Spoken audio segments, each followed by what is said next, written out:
రథసప్తమి సందర్భంగా తిరుమల తిరుపతి ఆలయంలో స్వామివారు 7 విభిన్న రూపాల్లో భక్తులకు దర్శనమిస్తున్నారు. పెద్ద సంఖ్యలో భక్తులు హాజరై మొక్కులు తీర్చుకుంటున్నారు.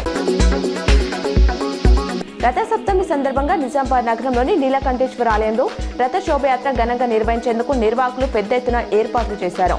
ఉదయం నుంచి ఆలయానికి భక్తులు పోటెత్తారు.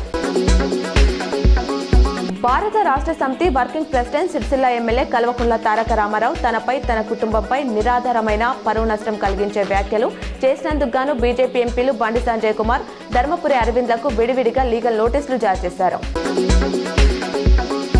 ప్రత్యేక అవసరాలు కలిగిన పిల్లలకు ప్రభుత్వ పథకాలు అందేలా అధికారులు చొరవ చూపాలని నిజామాబాద్ జిల్లా జడ్జి భారత లక్ష్మి సూచించారు. శనివారం జిల్లా ఆసుపత్రిలో ఏర్పాటు చేసిన సదరం శిబిరాన్ని ఆమె కలెక్టర్ ఇలా త్రిపాఠితో కలిసి పరిశీలించారు. న్యాయ సేవాధికారి సంస్థ, డిఆర్డీఏ, విద్యాశాఖల ఆధ్వర్యంలో నిర్వహించిన ఈ శిబిరం ద్వారా అర్హులకు లబ్ధి చేకూర్చాలని అధికారులను ఆదేశించారు.